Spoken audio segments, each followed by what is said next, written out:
σας ρε παιδιά, καλώς ήρθαμε όλοι μαζί στην Κοπενχάγη.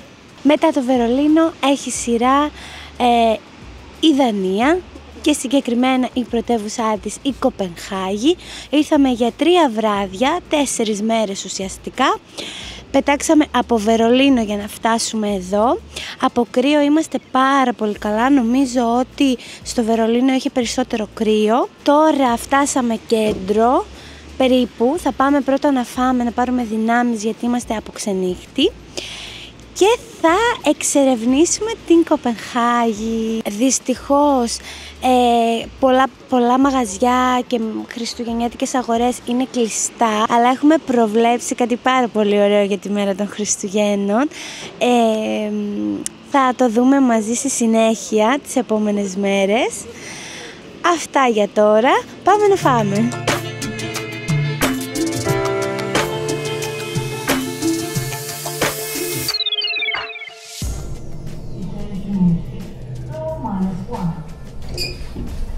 Στο μετρό γράφει ακόμα και το μισό λεπτό που πρέπει να περιμένεις για να έρθει το τρένο. Τύπου 2,5, ένα δεύτερο. 1,5, μισό. Πολύ αστείο. Πρώτη φορά νομίζω το έχω δει αυτό σε μετρό. Είναι τόσο ακριβής εδώ στην Κοπενχάγη. Κοπενχάγης μοιάζει πάρα πολύ με της Ελλάδας στο μετρό, έτσι δεν είναι? Ναι, και είναι και αυτό καινούριο, της Ελλάδας εννοώ της Θεσσαλονίκης. Είναι και αυτό καινούριο και μοιάζει.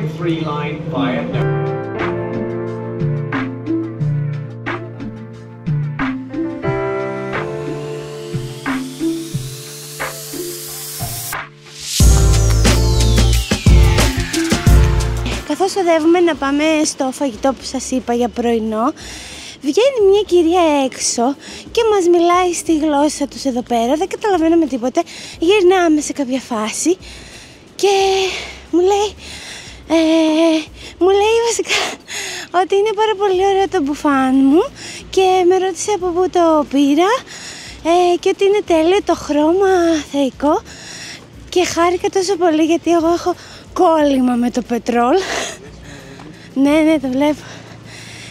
Και ναι, ήταν πολύ cute αυτό.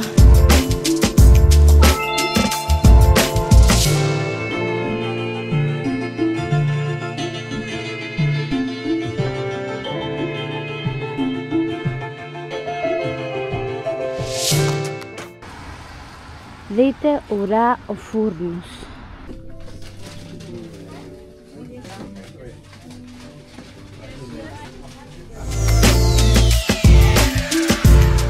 Φτάσαμε στην Κυκλική Πλατεία, έχει και παγοδρόμιο, είναι πολύ στολισμένα. Εδώ υπήρχαν και χριστουγεννιάτικες αγορές, αλλά δυστυχώς είναι κλειστές όπως είπα και πριν.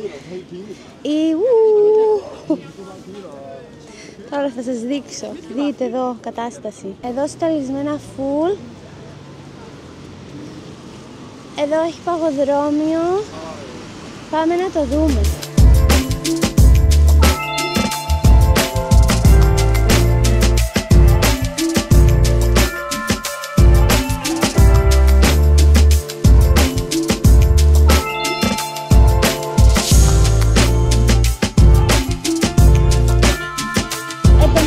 Να πούμε σε αυτό το σημείο ότι η Κοπενχάγη είναι πολύ ευαισθητοποιημένη με τους ποδηλάτες και έχει πάρα πολύ καλή παιδεία για τους ποδηλάτες. Έχουν δρόμους, έχουν φανάρια, έχουν τα πάντα και έχουν φτιάξει και γέφυρα μόνο για ποδηλάτες και πεζούς. Πολύ καλό αυτό. Μπράβο Δανία.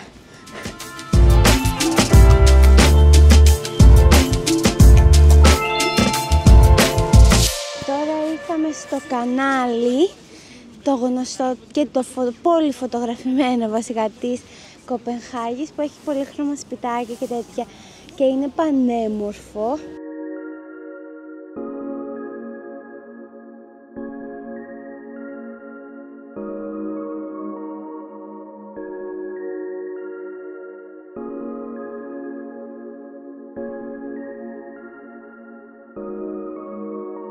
Έχασα το σκουφάκι μου στο αεροπλάνο και τώρα περπατάμε σε μια Christmas market εδώ στην Κοπενχάγη στο κανάλι και λέω άντε ας κοιτάξω για κανένα σκουφάκι. Πάω. Θέλω να μου γράψετε στα σχόλια τι πιστεύετε. Ακριβό, αλλά ήταν 100% μάλινο παιδιά. 53 ευρώ παρακαλώ πολύ. Όχι.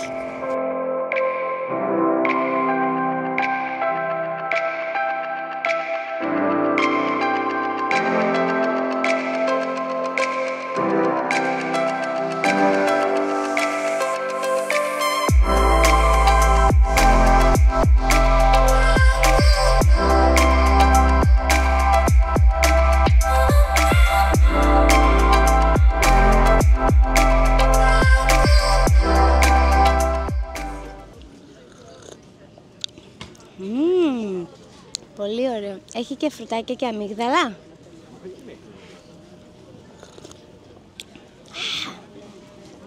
Τέλειο. Έλα.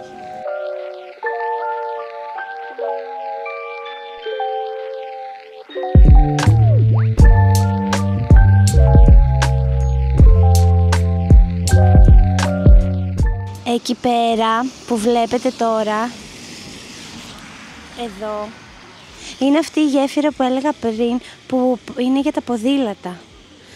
Δεν ξέρω αν θα πάμε τις επόμενες μέρες, αλλά να, πήραμε μία εικόνα.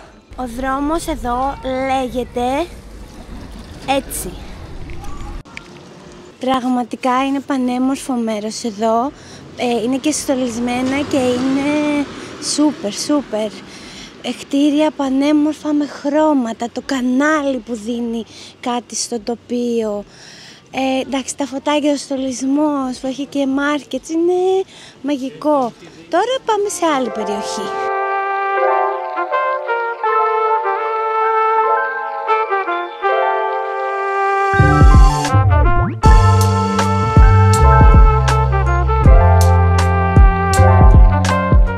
Έχω να πω για τους Δανούς ότι είναι πάρα πολύ γλυκούλιδες και αυτός ο λαός, πάρα πολύ χαμογελαστοί και ευγενικοί και χαρούμενοι.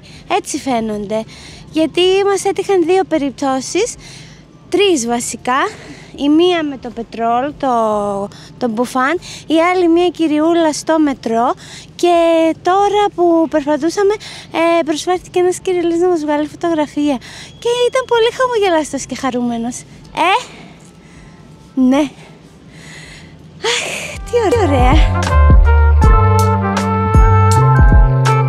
Φτάσαμε στον Στρόγκετ. Είναι ο πιο πολυσύχναστος δρόμος, πεζόδρομος της Κοπενχάγης που έχει full με καταστήματα, πολυκαταστήματα, τα πάντα όλα. Μόλις περνάμε από το Guinness World Records Museum. Wow! Κοίτα! Καλό!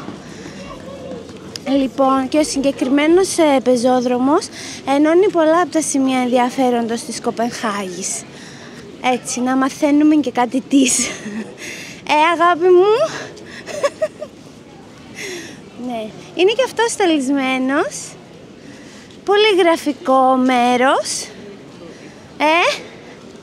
Κουνάει κεφάλι.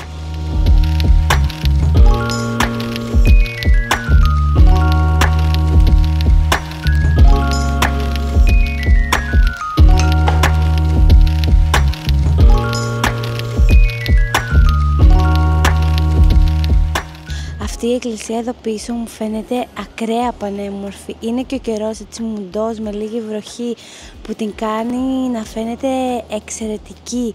Δηλαδή όχι την εκκλησία αλλά το τοπίο γενικά με την εκκλησία και τον καιρό έτσι όπως φαίνεται είναι απίστευτο, σαν από ταινία, σαν από παραμύθι. Ναι, έτσι πολύ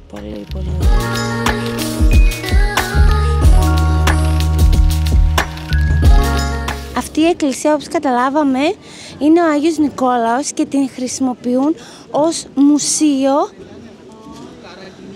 μουσείο μοντέρνας τέχνης. Ναι, ως μουσείο σύγχρονης τέχνης.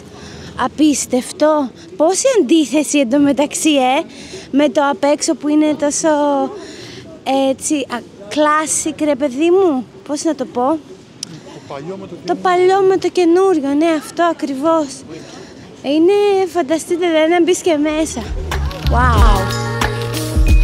Λοιπόν, λένε ότι σε αυτόν τον δρόμο, το Στρόγκετ, καλό είναι να μπαινοβγαίνεις, γιατί βλέπεις και άλλα σημεία ενδιαφέροντες που δεν είναι πολύ γνωστά, ας πούμε, αλλά είναι πανέμορφα, οπότε αξίζει να το κάνεις αυτό. Να μην είσαι μόνο στον Κύριο, να μπαίνεις και στους παράδρομους να βλέπεις τα όμορφα σημεία, αλλά που δεν τα γνωρίζουν πολύ. Όπως αυτή την εκκλησία, για παράδειγμα. Κόλλησα εγώ με την εκκλησία.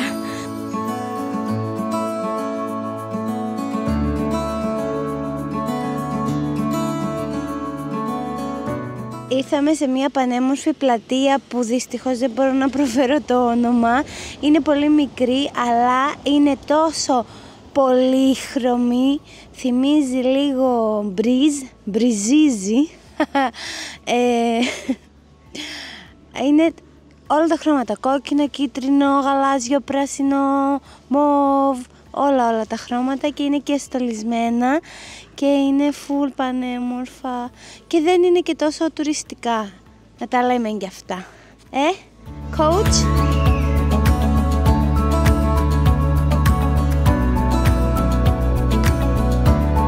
Πάμε αυτό το κτίριο και λέγαμε ότι είναι το πιο όμορφο κτίριο που έχουμε δει μέχρι τώρα και συνειδητοποιούμε ότι είναι εστιατόριο Μισελέν. Πού θα πέσει το μάτι μας? Καλοφαγάδι μάλλον.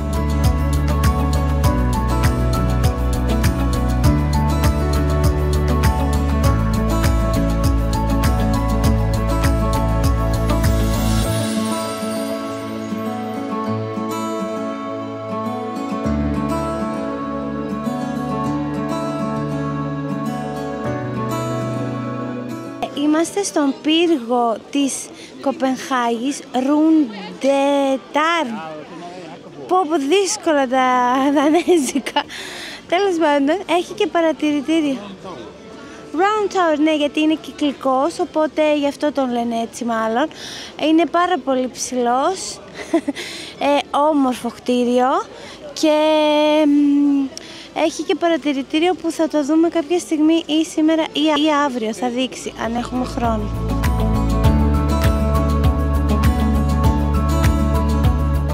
Να σας πω κάτι, με βλέπει ο κόσμος και ντρέπομαι.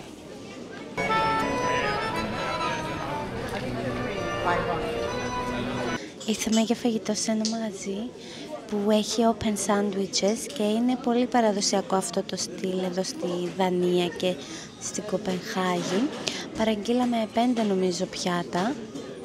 5 πήραμε? Δεν θυμάμαι. 5 πιάτα, 3 πιάτα. Α, ναι, 3 πιάτα και τυράκια. Πώς μου ήρθε το 5 δεν ξέρω.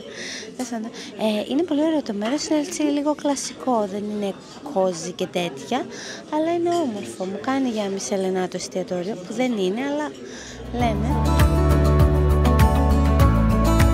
Τέλος το φαΐ, εν τέλει μου είπε ο Αγάπος ότι όντως είναι Μισελενά το εστιατόριο αυτό. Ήταν πολύ καλό, αυτό έχω να πω, πολύ καλό.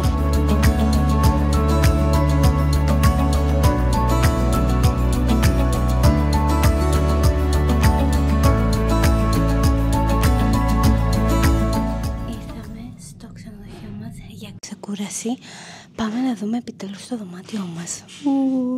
Room tour σε 3, 2, 1.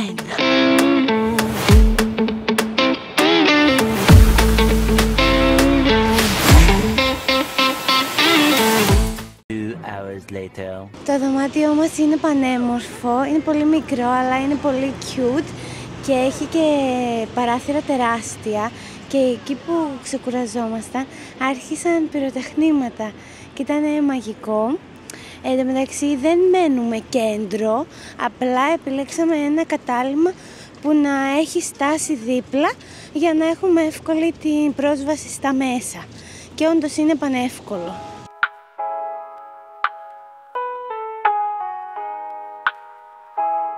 Τώρα οδεύουμε προς Βέστερμπρο. Είναι μια συνοικία που παλιά ήταν... Έλα! Τι έγινε?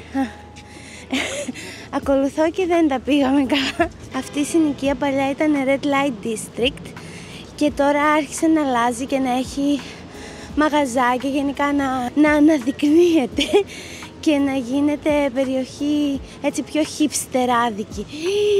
Μόλις είδα κάτι που πρέπει να δείτε κι εσείς. Σοκ! Oh my god!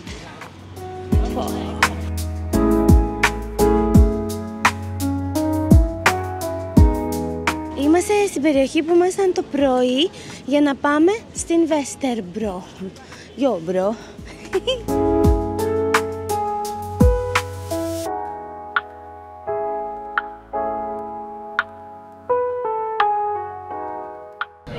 Λοιπόν, εδώ στη Βέστερμπρο βρήκαμε ένα μαγαζάκι με σάντουιτς που εντωμεταξύ δεν το πιάνει το μάτι σου ότι θα είναι τόσο δυνατό, αλλά είναι ακραίο σε κριτικές στο Google. Και τώρα κάτσαμε να φάμε και μετά θα πάμε στο κανάλι πάλι να το δούμε φωτισμένο. Έχει γίνει μία μικρή υπερβολή, δεν ξέρω αν καταλαβαίνετε πόσο τεράστια είναι τα σάντουιτς που πήραμε. Αυτό είναι το αμούς λέει. Δηλαδή, εσύ, τι είναι αυτά?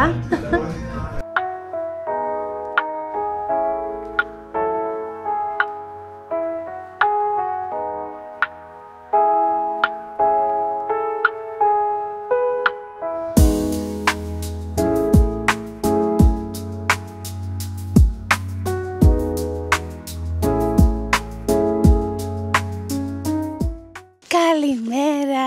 Ήρθαμε στην περιοχή Christianshavn, κάτι τέτοιο. Είναι εξωπραγματικά πανέμορφο. Σοκ. Τώρα κάνουμε βόλτα, έχει και ποταμάκι. So cute. Αγάπη, κοίτα. Wow.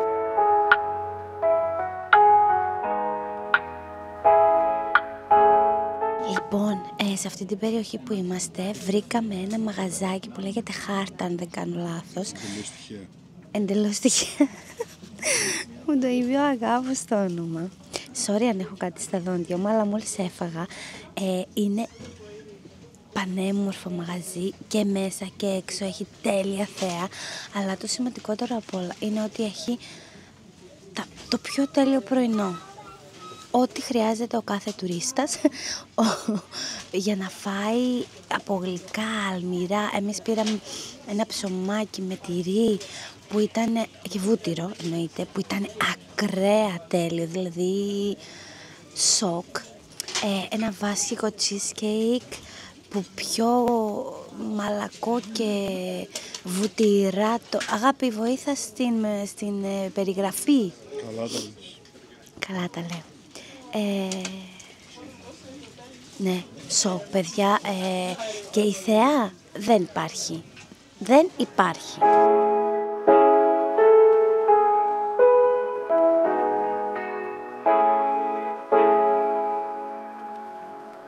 Νομίζω τα κτίρια στην Κοπενχάγη έχουν ξεφύγει. Είναι μακράν τα πιο ιδιαίτερα πανέμορφα κτίρια από τις ευρωπαϊκές πόλεις, θα πω. Εσύ λες και παντού? Εντάξει τώρα παντού. Η απάντηση. Πω, δείτε εδώ τώρα τι βλέπω. Δείτε. Σοκ. Απίστευτο.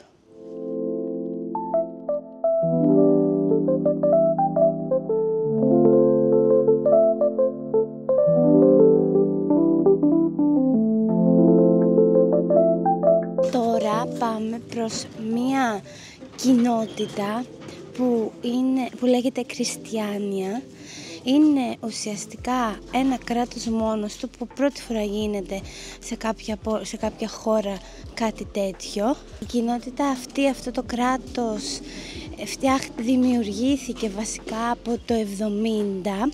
Απαγορεύεται να βγάζεις φωτογραφίες ή βίντεο οπότε δεν θα βγάλω, θα αρκεστούμε σε 1-2 φωτογραφίες μόνο.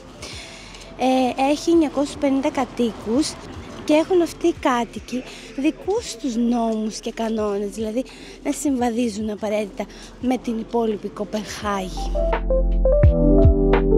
Από ό,τι έχουμε καταλάβει έχουν τη φιλοσοφία των hippies. Ίσως γι' αυτό φτιάχτηκε κιόλας από τότε, ρε παιδί μου, και το κράτησαν έτσι.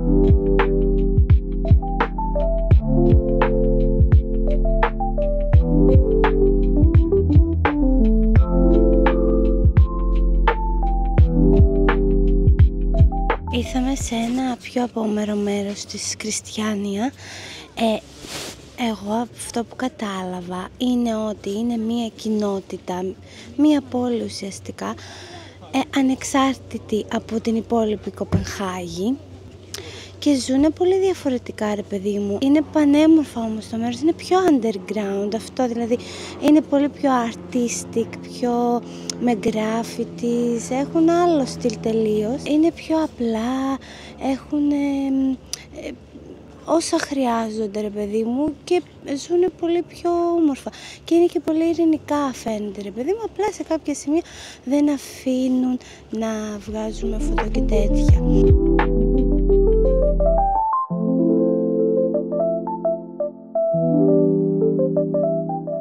Εν τω μεταξύ είναι και στολισμένα πολύ όμορφα, υπάρχουν παντού γκράφιτι, χρώματα, δηλαδή ό,τι πρόλαβα και μπόρεσα να βγάλω το έβγαλα. Τώρα φτάνει η παρανομία.